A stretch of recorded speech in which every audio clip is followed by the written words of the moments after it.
27 जुलाई 2024 को मुंबई से बेहद ही करीब नवी मुंबई, वहां के एक लोकल रेलवे स्टेशन के पास झाड़ियों में एक इंसानी शव पड़ा हुआ था और वहां के कुत्ते उस शव को नोचने की कोशिश कर रहे थे।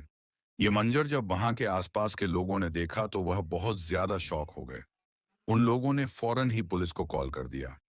पुलिस जैसे ही मौके पर पहुंची और जब उन लोगों ने उसको देखा तो उनके पैरों तले जमीन निकल चुकी थी, क्योंकि उस शव की हालत देखकर ऐसा लग रहा था जैसे कि मृतिका को बहुत ही बुरी तरीके से मारा गया है। उस डेड बॉडी की हालत को देखकर यह समझ में ही नहीं आ रहा था कि आखिर यह डेड बॉडी किसकी है। लेकिन हाँ, यह पहचान की जा रही थी कि वह डेड बॉडी एक लड़की की थी जिसके कपड़े पूरी तरह से फटे हुए थे।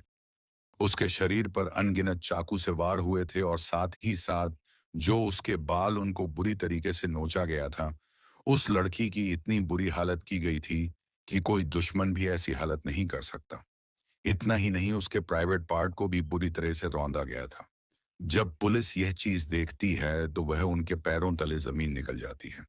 अब इसी बीच पुलिस को ध्यान आता है कि अभी एक दिन पहले यश्री शिंदे नाम की एक लड़की की मिसिंग रिपोर्ट दर्ज करवाई गई थी जो कि मिसिंग थी।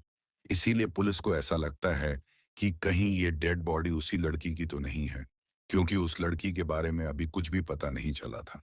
इसके बाद पुलिस फौरन इस डेड बॉडी की पहचान करवाने के लिए उसके माता पिता तक लेकर पहुंचती है। और जब उस डेड बॉडी की पहचान करवाई जाती है तो उनके घर में मातम छा जाती है, क्योंकि वह डेड बॉडी किसी और की नहीं बल्कि यश्री शिंदे की ही होती है। लेकिन अब सवाल यह उठता है कि आखिर इस लड़की को इतनी बेरहमी से किसने मारा और क्यों मारा। तो चलिए जानते हैं मिलकर आज के एक और खौफनाक केस के बारे में। यश्री शिंदे, जो कि नवी मुंबई के एक उरण नाम के इलाके की रहने वाली थी। यश्री शिंदे अपने माता पिता के साथ में रहा करती थी। इस कहानी को समझने के लिए हमें 2018 में जाना पड़ेगा। 2018 में यश्री की उम्र मात्र 14 साल की थी और वह 11वीं क्लास में पढ़ा करती थी। वो अपने स्कूल और स्कूल से घर जाती थी। उसका दिल पढ़ाई में लगा करता था और वह पढ़ाई में बहुत अच्छी भी थी। लेकिन पढ़ाई करने के दौरान ही उसकी मुलाकात एक दाऊद शेख नाम के लड़के से होती है। जब वह स्कूल से अपने घर लौटती थी तो वह आदमी उसे रोज फॉलो करता था और उसे देखता भी था। एक दिन तो दाऊद शेख ने उसे फ्रेंडशिप का हाथ भी मिलाया था और वह उसका दोस्त भी बन चुका था। यशश्री शिंदे नई उम्र की लड़की थी, इसीलिए उसने दाऊद को अपना दोस्त बना भी लिया था। दोनों की दोस्ती अच्छी तरीके से चल रही थी। धीरे धीरे करके टाइम बीतता गया और यह दोनों अपने सोशल मीडिया पर भी क्लोज होते गए। इनकी बातें अब हद से ज्यादा बढ़ चुकी थी। इसके बाद यशश्री अपनी पढ़ाई को छोड़कर दाऊद के साथ में सारा समय बिताने लगी। कभी कभी तो यशश्री उससे मिलने भी जाती थी। यह सारी बातें वक्त के साथ साथ यशश्री के माता पिता को पता चल चुकी थी। उन्हें पता था कि उनकी बेटी पीठ पीछे क्या गुल खिला रही है।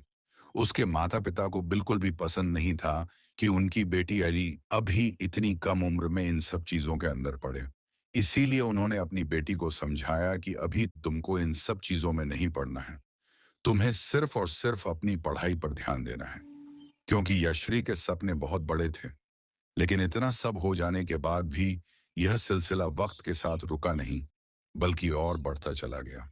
इसीलिए उनके माता पिता ने फैसला किया कि वो यशरी को रोककर एक बहुत बड़ी साजिश रच पाएंगे। दाऊद शेख के खिलाफ यशरी के माता पिता ने अपनी बेटी को फोर्स करके पुलिस स्टेशन में दाऊद के खिलाफ यह कंप्लेंट लिखवाई कि यशरी के साथ उस दाऊद नाम के लड़के ने गंदी गंदी हरकतें की हैं, उसका शोषण और भी ना जाने क्या क्या किया है। जब उन लोगों ने इस तरीके की रिपोर्ट उसके खिलाफ दर्ज करवाई तो पुलिस ने फौरन ही दाऊद शेख नाम के उस व्यक्ति को अरेस्ट कर लिया। दाऊद शेख वैसे तो कर्नाटक का रहने वाला था, लेकिन कुछ टाइम से वह नवी मुंबई में ड्राइवर के तौर पर जॉब करके अपना गुजर बसर कर रहा था। लेकिन जब यशरी के माता पिता ने उसे जेल में बंद करवाया तो उसकी जिंदगी पूरी तरह से नरक बन चुकी थी।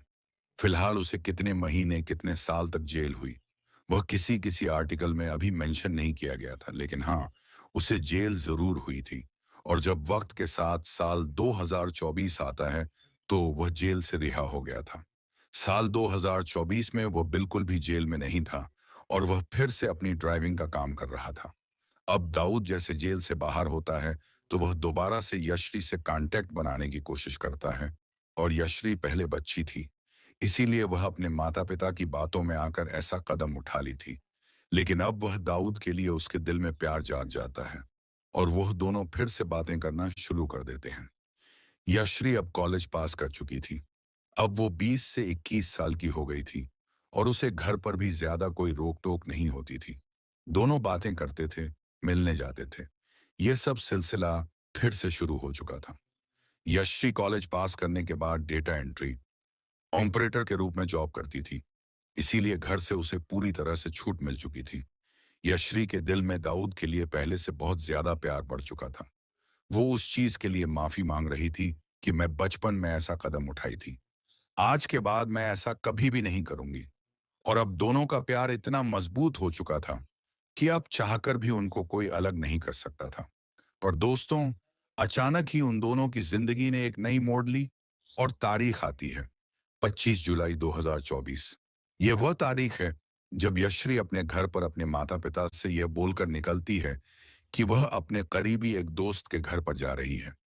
यशरी सुबह घर से 10:30 के आसपास पास निकलती है और इधर दोपहर से भी शाम भी हो जाता है, लेकिन वह पिता अपने घर नहीं लौटती।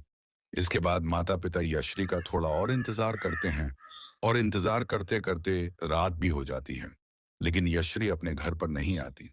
अब यशरी के माता पिता को यह डर सताने लगा था कि उनकी बेटी अभी कहाँ और कैसी होगी। उसके दोस्त वगैरह को कॉल करने की कोशिश करते हैं तो पता चलता है कि यशश्री अपने दोस्तों से मिलने के लिए गई ही नहीं थी। वो तो कहीं और ही गई हुई थी। अब लगभग लगभग पूरा एक दिन बीत गया था, लेकिन यशश्री के बारे में कुछ भी पता नहीं चला। इसीलिए उसके माता पिता परेशान होकर अपने करीबी के पुलिस स्टेशन में जाकर अपनी बेटी की मिसिंग रिपोर्ट लिखवाते हैं। पुलिस तुरंत ही यशरी की छानबीन करने में लग जाती है और फिर 27 जुलाई को यशरी के शव को नवी मुंबई की एक लोकल रेलवे स्टेशन के पास झाड़ियों के पास से बरामद। यशरी को उसके कातिल ने इतनी बुरी तरह से मारा था कि उसके हाथ और पैर की हड्डियों भी तोड़ दी थी और साथ ही साथ उसके शरीर पर चाकू मारने के साथ साथ पत्थर से उसके शरीर को कुचला भी गया था। पुलिस को उसकी डेड बॉडी के पास से एक मोबाइल भी मिला हुआ था और जैसे ही पुलिस जब उस मोबाइल को देखती है तो पता चलता है कि वह मोबाइल किसी और का नहीं बल्कि यशरी का ही होता है। जब पुलिस उस मोबाइल की डिटेल चेक करती है तो पता चलता है कि यशरी ने लास्ट टाइम एक नंबर से फोन पर बात करने की कोशिश की थी, वह भी एक दो बार नहीं बल्कि बार बार। और जब पुलिस उस नंबर की डिटेल निकालने की कोशिश करती है तो पता चलता है कि वह नंबर किसी और का नहीं बल्कि दाऊद शेख नाम के उसी व्यक्ति का होता है जो कि यशस्वी का बॉयफ्रेंड था। अब पुलिस और बाकी सब लोगों का शक यशस्वी के बॉयफ्रेंड दाऊद शेख पर ही जा रहा था।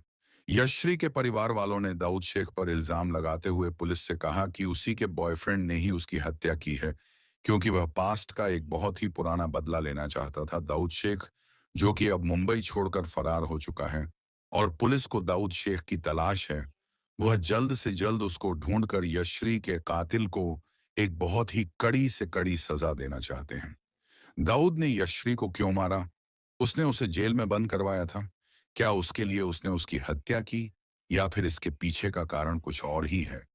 फिलहाल इस केस की गुत्थी सुलझी नहीं है और जैसे ही पुलिस दाऊद शेख को पकड़कर इस सनसनीखेज का खुलासा करती है तो इसकी जानकारी हम आपको अगली वीडियो में जरूर देंगे। तो दोस्तों, इस घटना को सुनाने का उद्देश्य किसी का दिल दुखाना नहीं है, किसी को परेशान करना नहीं, बल्कि आपको जागरूक करना और आपको सचेत करना है। तो इसी के साथ हम आपसे विदा लेते हैं, फिर मिलते हैं एक और सच्ची घटना के साथ। तब तक के लिए सावधान रहे, सुरक्षित और अपने परिवार का ख्याल रखें। जय हिंद, जय भारत, वंदे मातरम, जय श्री राम।